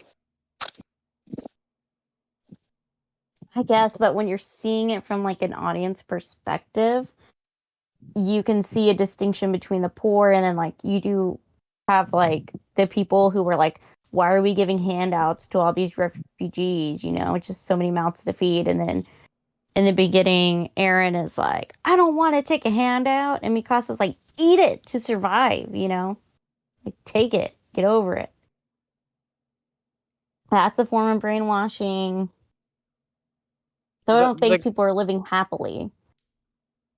Okay, well, Which I think not only does Armin narrate like half of season 1's episodes at the beginning of like every episode, but also the scene you're talking about specifically. The government didn't tell that one random dude to say that. That was just some guy. But that's kind of like, you know, it's said for a reason. We get the feeling that this is how most, you know, when you got like one citizen saying something, you kind of get the feeling that that's what most people are thinking. The fact that you just called him a citizen proves my point. It had nothing to do with the government. If he was a government official, then he just happened to be one. Mm-hmm. His government stance had nothing to do with his opinion on the matter. It was just his personal opinion. Which, yes, if there's too many people and there's a famine and it's all about survival, then yeah, you want to ration food. That's fine. Yeah, but when you think about it, the rich are like drinking very expensive alcohol. They're, you know, it's very leisurely. You know, they get meat when the poor communities don't get to enjoy meat. You don't need alcohol to survive or meat. Well, I'm talking about like, you know, I'm just saying they're living like comfortably when you have other everywhere. Citizens who aren't living comfortably. That's not specific to Parody or even Attack on Titan as a whole. That's just capitalism. Rich people are rich. Capitalism is wrong. Wow. Okay, we're going off on a whole nother tangent. Russia, if that's what you want. Okay, no, we're not gonna. Okay, let's go back because I'm not ready to discuss politics right now. Okay. I gotta get my PowerPoint. On that note, we did have a few questions for you, Camcam. One of them from KK. So, KK, what are your thoughts on pro-trans nationalist radicalism? I don't even know what that means. That was a question. Question from KK. Can't blame me for this one. Okay, there are some radical feminists who do not like trans women because they feel like trans women don't want trans women in women's spaces, or they feel like women have it hard enough, so why are we having trans people in our spaces and in our business?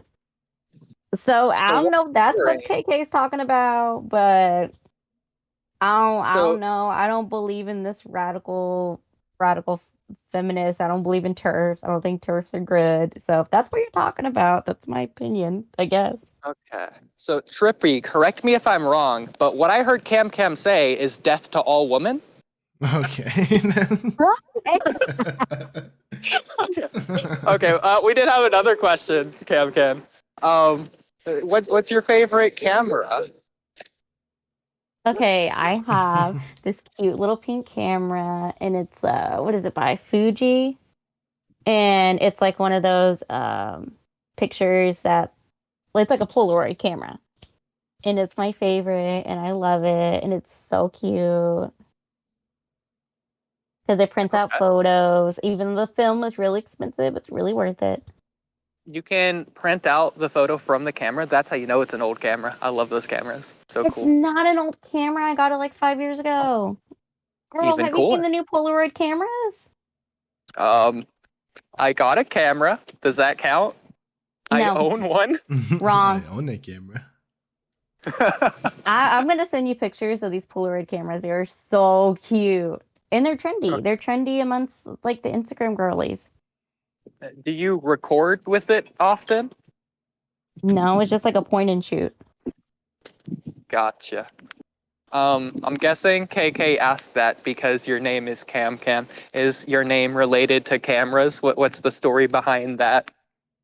So Camcam is a nickname for my real name. I don't want to give out my real name.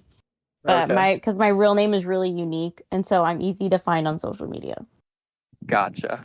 And we talked about weird men in Discord. But anyways. Because some of y'all men don't be offended or starved for attention on the internet, and y'all can get kind of weird. But I know Trippy's Discord is really good. All the boys are fine there, so I do appreciate them. So what I'm hearing is, some guys in addition, death to all men. Oh, So Eren was right. Eren was right. You agree with me? Look, we love men. We need men to procreate. Like, we are pro men in this camp, okay? Have you seen men at the gym? They are gorgeous looking. I mean, look at the Roman and Greek statues of men. They're just absolutely gorgeous. So, yes, we love men in this house, okay? So speaking of Eren being right, I will say, listen. I don't know what Armin is on when he says they're safe for several centuries. That's just a bold-faced lie, and he knows it. Yeah, it is definitely. Oh, in the paths. Sure, probably. I think he says it several times. Yeah, where he's like, several okay, times. you can stop the rumbling. Like, I think we're good now.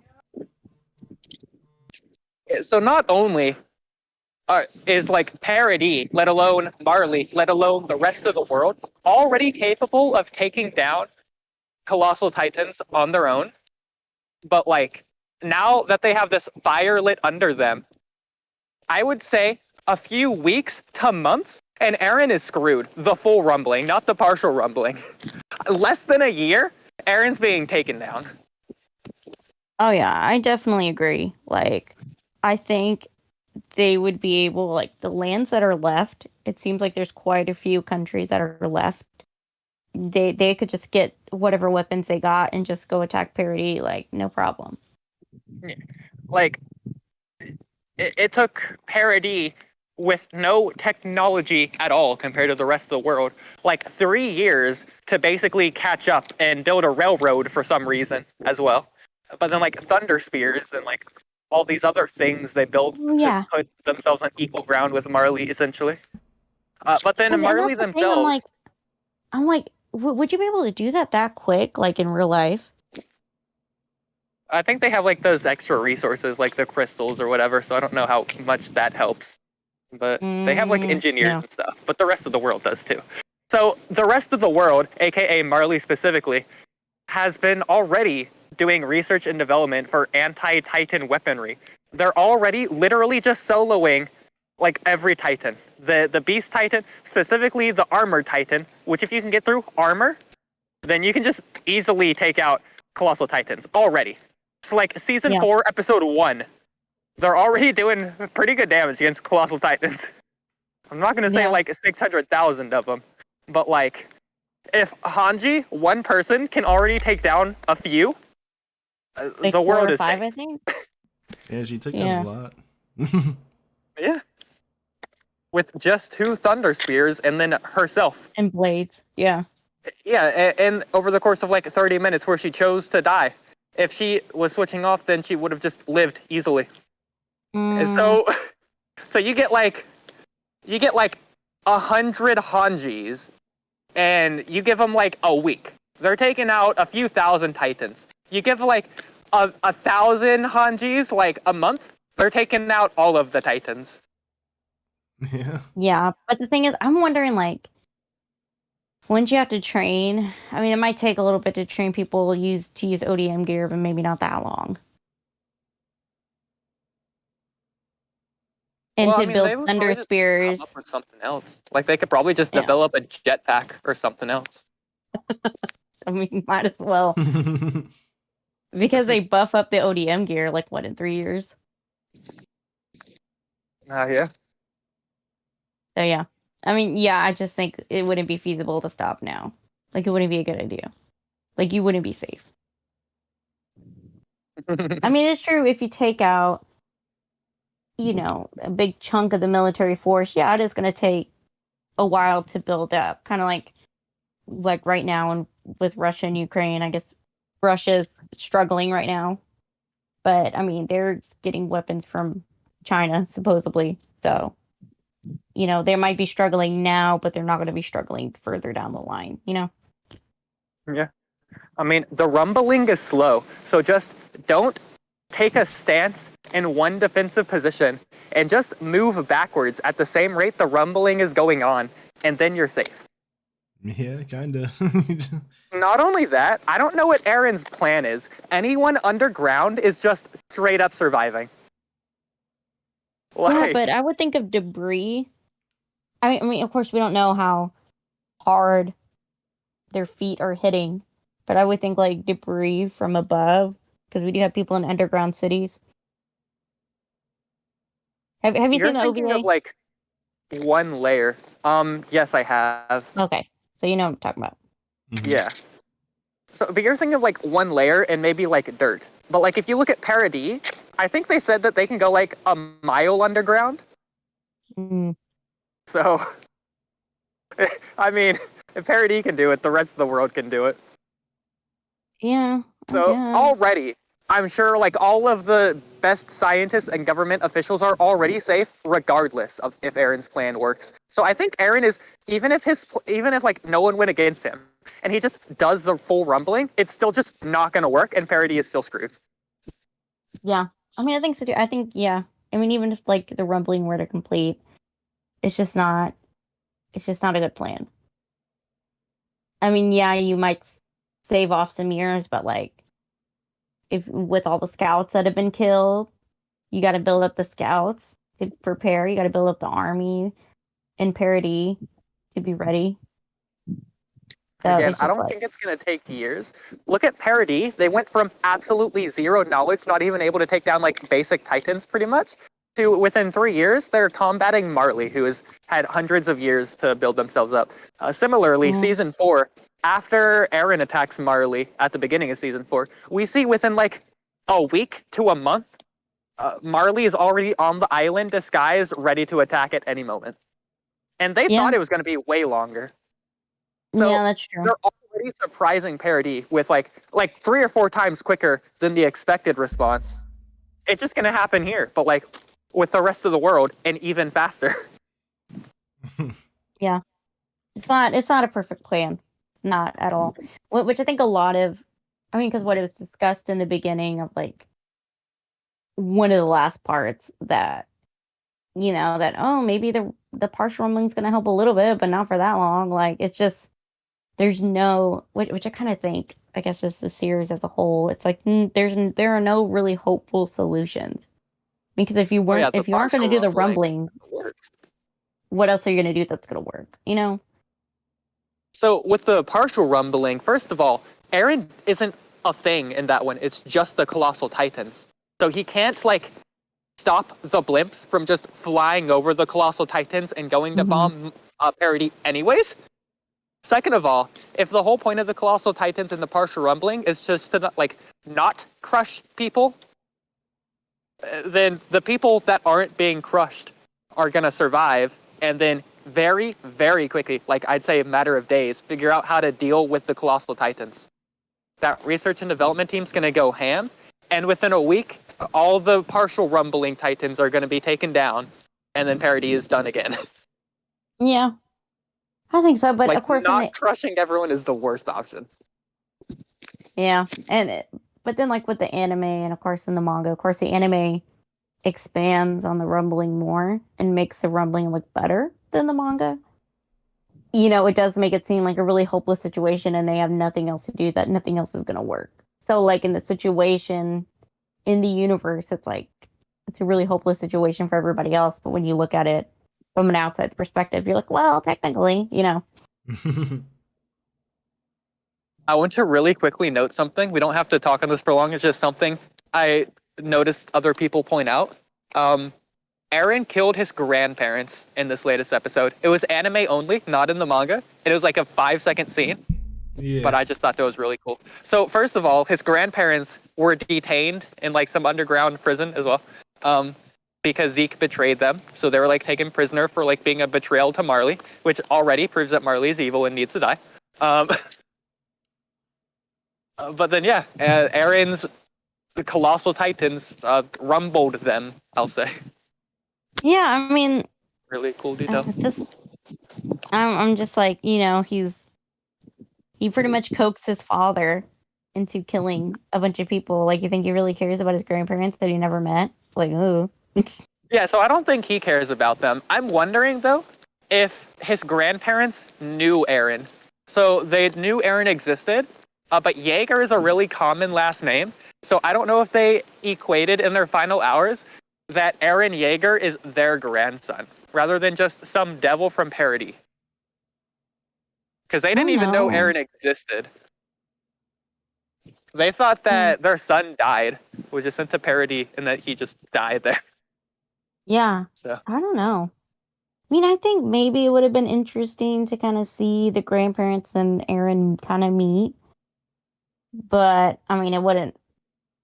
That's just something that I personally would have wanted to see. But I don't know if anybody else would have wanted to see it. Or if it's not really super important to the main story. So you said Eren and his grandparents? Anything. Yeah. Eren did meet his grandfather at the beginning of season 4.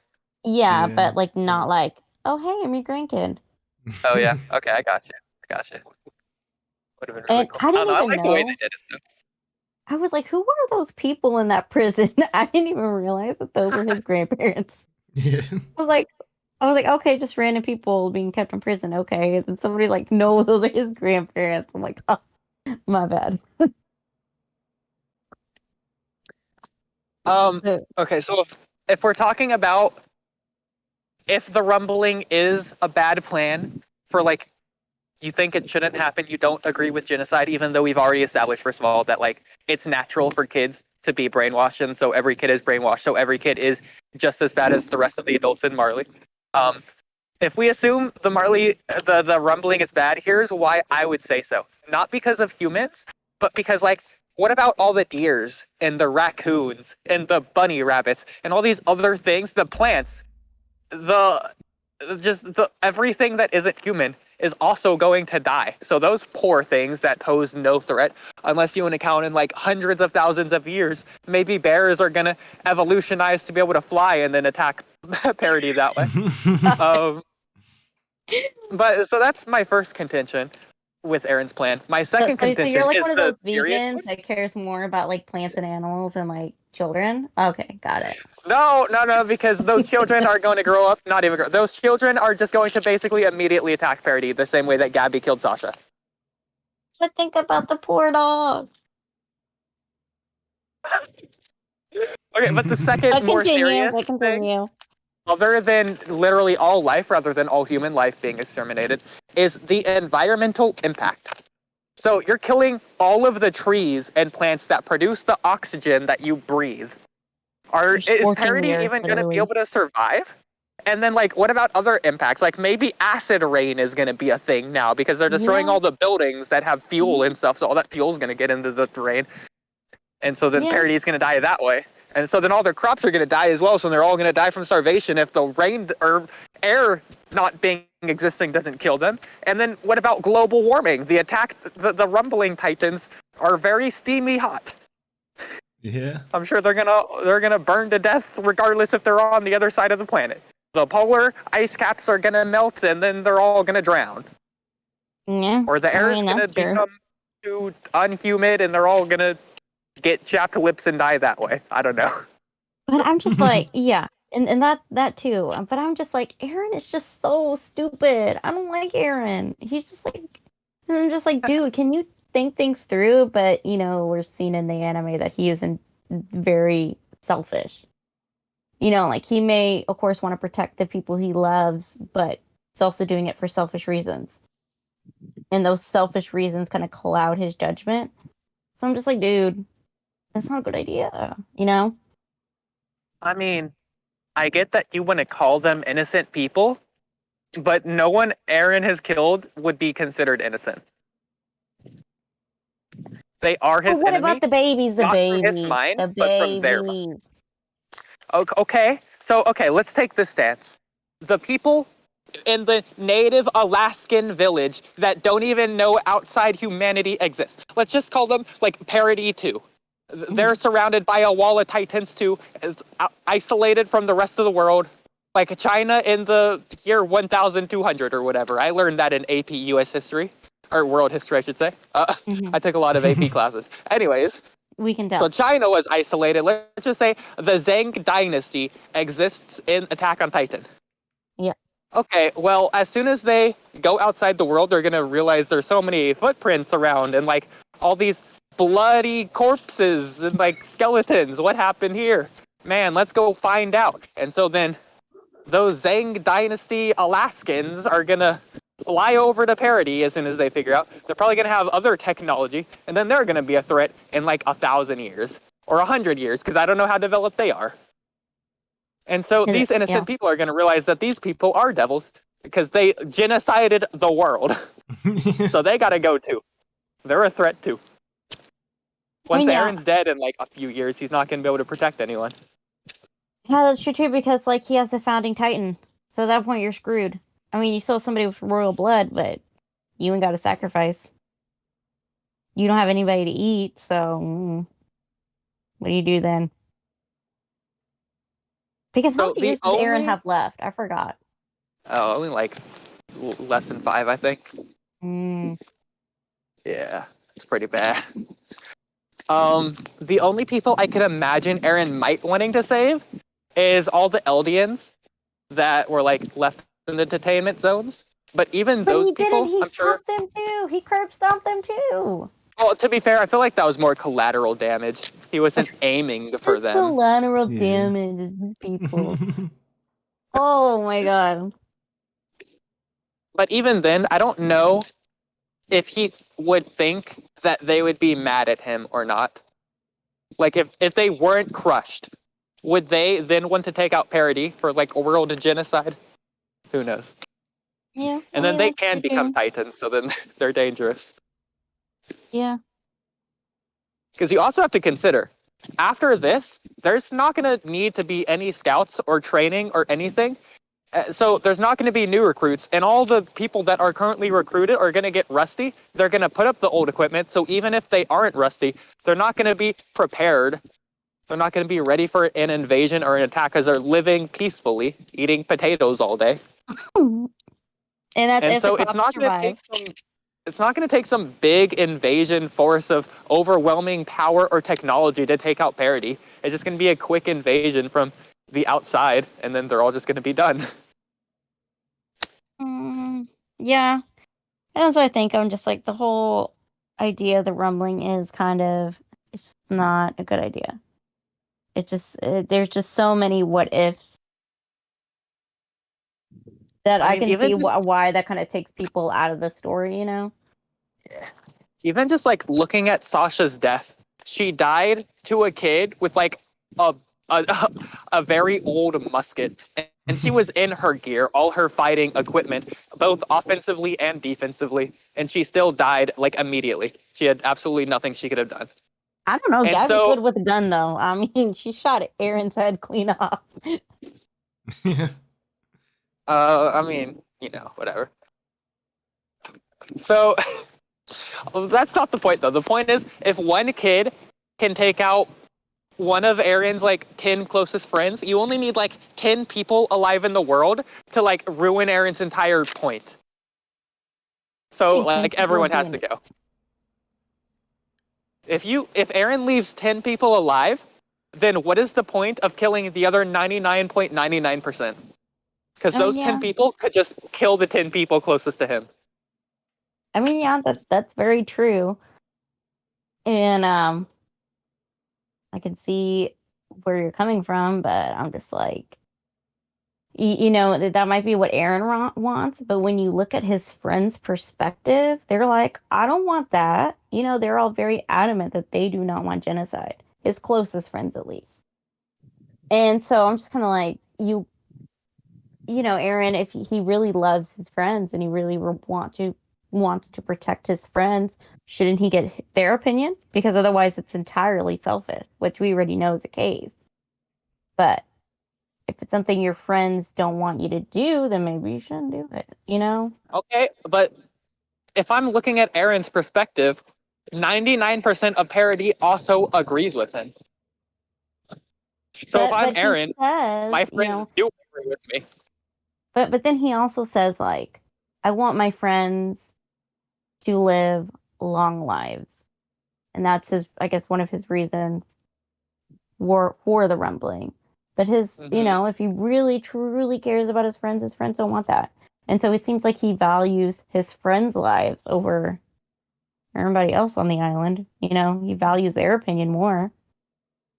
Yeah. It would seem like. But then, of course, towards the end, he kind of tries to act like a badass and, tries to not care. But so I might be losing your argument here. So you're saying Eren cares more about the people he cares about because he cares about them more than the people he doesn't care about. No, what I mean is I guess my whole point of what I'm trying to say is that he should have taken his friend's opinion into account. He did. He told them no. I mean, yeah, but that's why I got beef with Eren. The fact that he's allowing them to fight against him proves that he considers their opinion. Yeah, because he wants them to have freedom. So it said, so he's giving them free reign or whatever. But that's it's like he almost wants to be stopped by them. I guess is what Reiner said. Yeah, that's their current theory from the people that go against him, which I disagree with. I think they should not go against him. But that's just me. And based on the ending's reception with the general public, even though I don't know it, I'm going to assume it's the opinion of a lot of people as well. Yeah, but we're meant to see the rumbling as oh, this is bad. This is not a good thing. And of course, you got some people on Twitter who are like, yeah, go rumbling. Yeah, kill everybody. I agree. We're supposed to see the rumbling as bad. Yeah. The music, the cinematography, the composition, as you were saying. Very clearly, the rumbling is put in a bad light. The fact that we see the rumbling from an innocent Eldian little kid's perspective is proof that we're supposed to see it in a bad light. It's not an Eldian, that's a different refugee. Oh, well. Was that kid not an Eldian, though? No. It was a refugee from another land. Whatever. Even worse, then. Even worse, yeah. So, the fact that we saw it from his perspective, rather than the perspective of the average common citizen who was beating up these refugees, is proof enough right there. If we saw it from one of their perspectives, we'd probably be on Eren's side right now. If they were playing the motivational music they played when Mikasa was killing all her Titan friends a few episodes ago, we'd be on Eren's side right now. Yeah. But of course, it seems like you're on Eren's side, so, I guess, or you just think it's like an okay thing, which like not wrong. All this being said, I'm not on Eren's side because of the pollution it's gonna cause. I don't care about the children. I don't care about the babies. I don't care about that. I care about the plants and animals and the pollution. Yeah, think about the deer and the kitty cats. So you're like one of those vegans. Got it. You're PETA. You're To PETA, be fair, basically.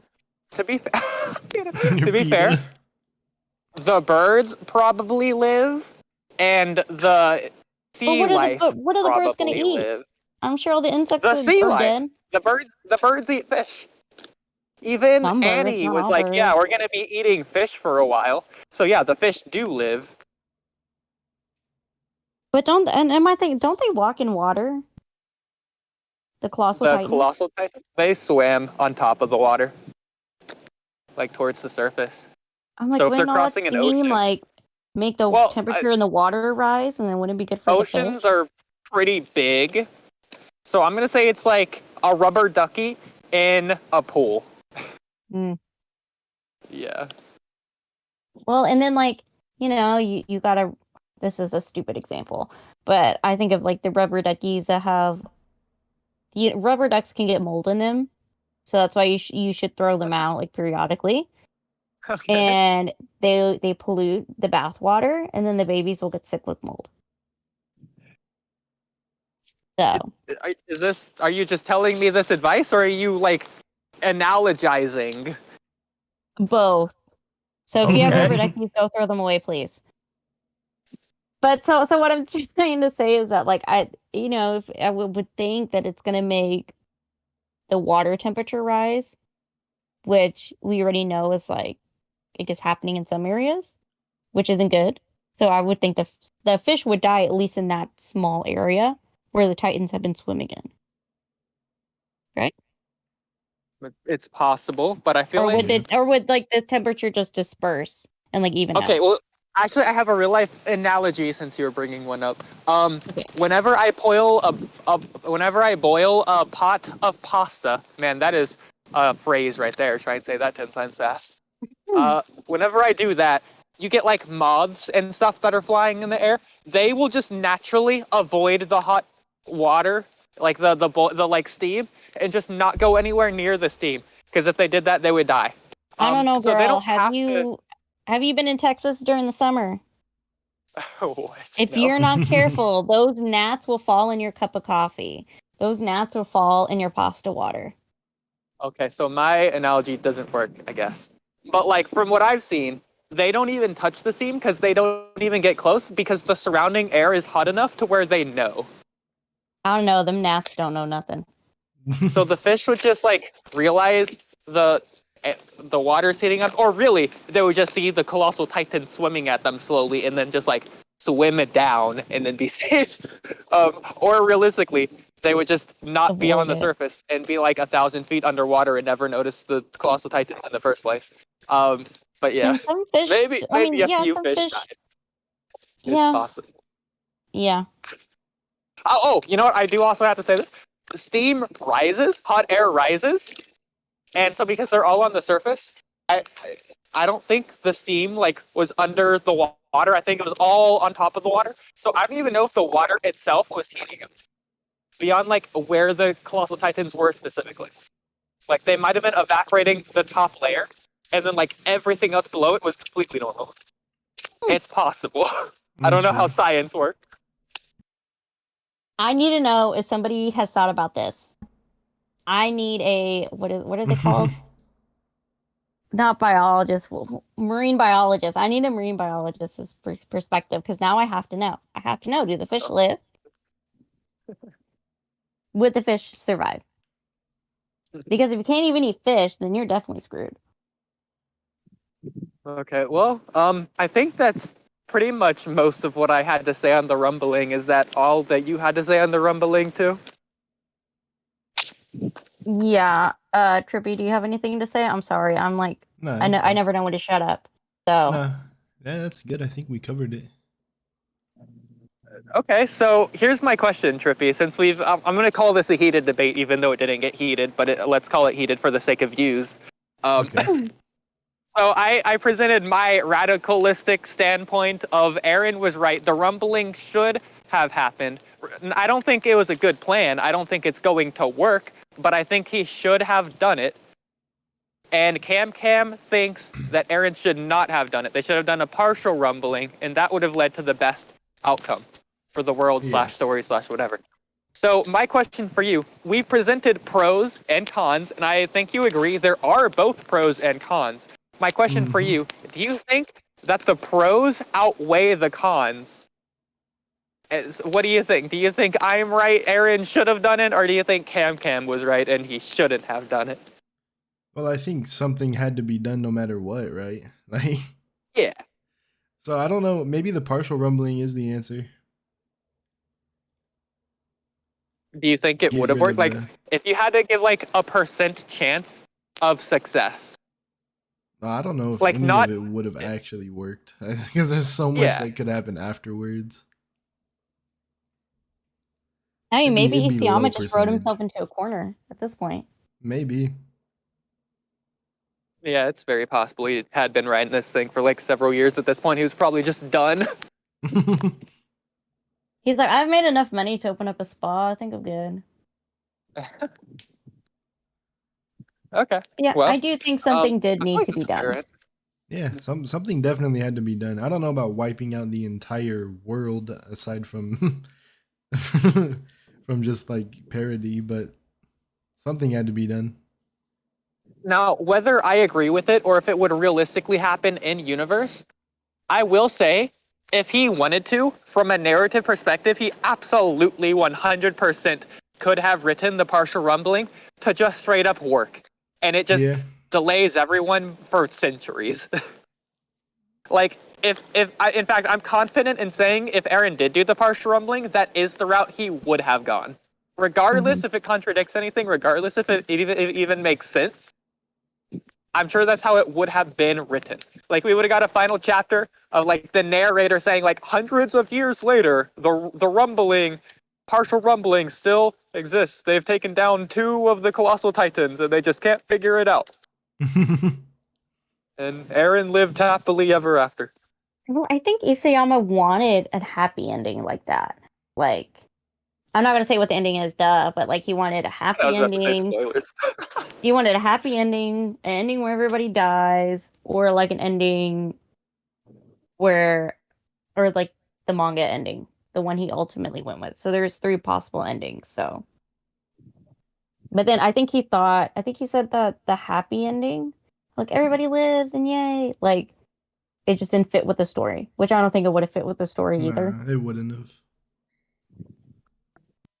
Interesting. Yeah. And so that's why everybody thinks there's going to be an anime-only ending. Yeah, and 3 timelines, apparently. Who knows?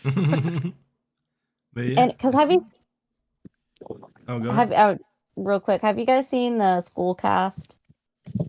Attack on Titan, like, manga. I guess it's not really a manga, but, like, he would write out, like, after every chapter, he would, like, write, like, a school days kind of alternate universe where, like, everybody's, like, in high school. Yeah, they turned that into, like, a anime special, actually. Really? Like, its own little chibi anime type thing. Just like a little comedy thing. It didn't have, like, any story implication or anything. It was just for fun. But it was still cool. It was like season 1 only, though. Oh, I think that one's different than the one I'm thinking of. Anyways, I'll post it in the Walky Talky. Okay. I'll post some scans so y'all can see it. Okay. Oh, yeah, by the way, everyone listening, if there is anyone listening, join the Discord. Yeah, join the Discord. Yeah, we're very sad and lonely in the Discord. And subscribe and all that, or whatever. But I think that's about it, right? Yeah. Really quickly, because I did mention it earlier, I will give my answer for the pacing. So first of all, I would have written it 2 different series / had season 2 been the series finale and then rewritten it around that. I was saying that earlier. If I wasn't going to do that, the way I would have paced it is I would have made season 1 12 episodes, and I would have cut out, like, all of cleaning Levi. I would have I made... love cleaning Levi. What do you mean? I would have started season 2 with the Bertolt and Reiner reveal. Like that would have been the beginning of episode 1, not the middle or end of the episode. That would have been the beginning of episode 1. And then I would have had season 2. The midpoint would have been where they left off at the end of season 2 as we got it. And then the second half of season 2. And again, that'd be like 6 episodes. The second 6 episodes of season 2, because season 2 also would have been 12 episodes, would have been the second half of season 3, because the first half of season 3, the political thing, I would have just never had that. So then season 2 would have concluded with them getting to the basement. So like we would have got all when like. you talk about the political thing, are you talking about the coup? The first half of season 3. Oh, got it. Okay. Yeah, in my version of the story, Historia doesn't exist. Oh, okay. Yeah. I just don't like what they do with her character. This is the thing. Like, do not like you wrote her character so beautifully, and then you discard her and turn her into a housewife where she marries her stupid bully. What the heck? Yeah. Also, probably could have had less Titans. Like, we didn't need the first Jaw Titan of Ymir, or whatever. That was too convoluted. Whatever. And without Historia, it makes sense to not include her, anyways. Well, then, because you still need like the royal family, so you still have to include that somewhere. Well, they're the founding Titans, so you could have just had them be the royal family and never really go into them like that. Mm-hmm. Just change up the writing a bit. Mm-hmm. So again, season 1 would conclude around the same area. Season 2 start with the Berthold Reiner reveal. It would end with the basement reveal. Season 3 would be Marley, like the first half of season 4 would have been my version of season 3. And then the second half of like redeeming Gabby, because that was like the entirety of the second half of the first part of season 4, because the naming convention is ridiculous. So it would have been like season 3 would have been like all of the attack on Marley, and then immediately cuts to Marley attacking Paradis. So then it would have ended with Eren getting his head blown off, or with the Rumblings starting, probably with the Rumblings starting. And then the second half of season 3 would have been just the rest of the Rumbling. Yeah. Yeah. Or realistically, I will say, story bloat has been a huge thing in recent years. If you compare Attack on Titan or any recent story to stories from even like 10, 20 years ago, anime was actually just straight up more written like a screenplay. Like, anime has changed as a medium, as a storytelling medium, to be its own thing. I would argue series such as, what is the name of it? Oh, the one where they have vibration hands as weapons, and they're naked every episode. What's the name of it? Girl, I don't know what you're talking the about. one with the pink girl hair. I have Anyways, no idea. It ends with a clock being fixed. So it had a cool song too. Lilium is the name of the song. I forget the name of the anime though. Anyways, so that anime. Oh, I know what you're talking about. Yeah. Okay, what's the name of it? What's the name of it? Do you remember? Girl, I don't know. Darn it! Oh, I totally know. Oh yeah, she's got like them little ears, like those little horns. Yeah. The devil with the horn puppy or where whatever. they killed the puppy. Yeah, that one. Oh, Trippy's so lost right now. I'm I gonna look up the not name watched- of it really quick. Like, Oh, also my phone's on 1% battery, so I'm probably gonna disconnect here. Okay. Perfect timing, actually, though. Yeah. But yeah, that's an example of story. So all stories ended like that, to where they did what they needed to do, and then they got out immediately. Attack on Titan should have done that. The Rumbling should have been the very finale. So we wouldn't have got this final chapter. In fact, we never would have gotten like any of Paradis fighting back against Eren. That just wouldn't have existed. We would have went from Eren starting the Rumbling to cutting to him at Marley and being like, you all killed my mom, so I'm destroying the world. And then that's just the series finale. And so the reason we have story bloat is because they want to add these positive messages or whatever. I don't think they needed that. I think Eren destroying the world would have left a positive message to the reader to just not do things like they did to Eren. So it's almost like a negative message, but that's how stories are best conveyed. Yeah. I mean, oh, and the series is called Elfen Lied. Elfin lied. Thank you. Trippy, I'm just saying you need a trigger warning before if you decide to watch that. Okay. Oh yeah, absolutely. Good story. It's got child but- abuse. It's got animal Yeah. violence. It's got a lot of gore. It's like early 2000s anime. Yeah. Yeah, but So- all early 2000 anime ended where they should have. Zonkyoku but then no you Tear is have- another example. But then you have early 80s anime where that's where they were like, okay, we need to create story bloat. Like we need to create that to keep the anime going before it catches up with the manga. So Maybe. I don't know. I just what do like. you mean maybe? rewriting. I'll send you something. I don't know. You didn't list any examples. I can't. It's like a baseball anime. Who cares? I'll- It's a baseball anime. I'm just saying, but that's where story bloat started. Was back in the 80s.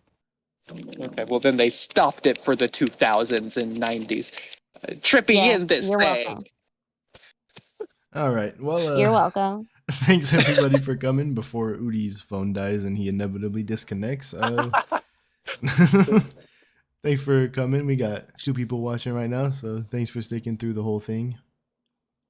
And yeah, we'll catch you Yeah, Thursday. and thanks for having me. Oh, yeah. Yeah. I Thanks for can't coming believe on. I walked and it worked. Yeah, well, we might do that Thursday. See if everyone can do it. Oh, that'd be really cool. Yeah, it'd be actual episode 1. Yes. All right then. Okay, well, bye. Thanks for having me, guys. Appreciate it. Yeah, thanks for coming on. Bye.